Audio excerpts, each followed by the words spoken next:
is just too good. This video is for The Incredibles from 2004. It was directed by Brad Bird. The music composer was Michael Giacchino.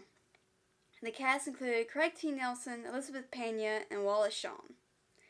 The film is about, while trying to lead a quiet suburban life, a family of undercover superheroes are forced into action to save the world. This is a really good movie. It's really cute, and I see why it's so loved. There was a sequel in 2018, and the reason why it took so long is because the director wanted to wait for a good story. But from what I've seen, they just rehashed the first movie, so maybe they should have waited longer. I know they were wanting to wait longer, but Disney was trying to rush it. Brad Bird got the idea for this movie in the early 90s, basing the story on his own experiences trying to balance a career and family. This is the first Pixar movie to be rated PG. Here are some super spoilers. I want to see more of Edna and Frozone, and from what I've seen and heard, I thought they and the Underminer were in the movie way more. Samuel Jackson was cast as Frozone because Brad Bird wanted the character to have the coolest voice. I love the family messages and that Bob isn't put down and is strong, and his main concern is his family. But it's also very mature with the affair storyline and Syndrome's evilness. And how do people not see Bob change into Mr. Incredible and his car change? They're right behind him. If Bob and Helen are dressed in normal clothes at the wedding, why are there superheroes in their superhero uniforms at the wedding? That kind of blows our cover. Even though the only non-super at the wedding is Edna and the preacher. In order to give Dash a realistic, out-of-breath voice, Brad Bird made Spencer Fox run laps around the studio. I love the realistic detail if there's no moisture in the air, Frozone can't use his powers. Edna seems to think of everything, but doesn't think to put a silent homing beacon in the suit, because that's how Bob got caught. Wouldn't it be better to have a silent homing beacon anyway?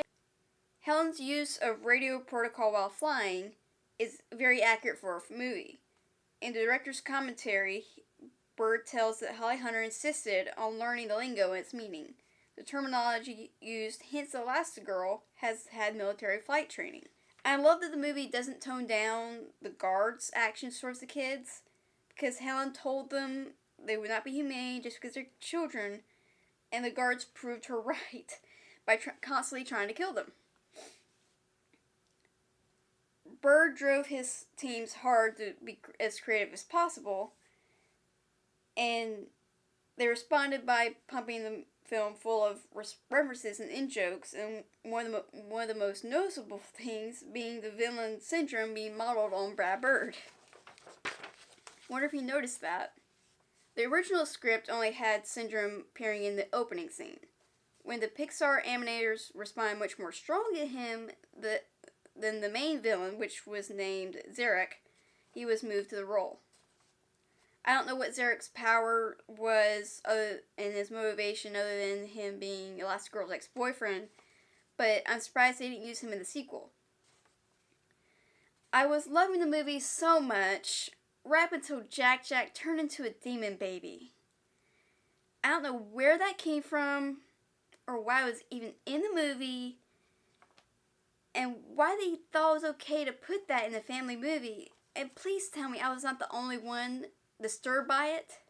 And because of the demon baby, and from what I've heard about the sequel rehashing the first plot of the movie, I most likely will not see the sequel. I was already on the fence about that, but I was not happy when I found out about Jack being a demon baby.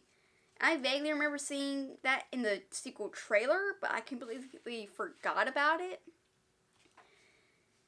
The director said the reason why Jack has so many powers is because Jack is trying to figure out the best power, which I'm fine with, but does he have to have the demon baby power? That is just so disturbing and did not need to be in the movie.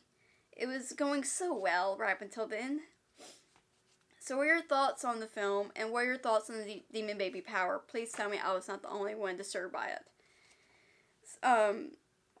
Comment, like, share, and subscribe. And where's my super suit?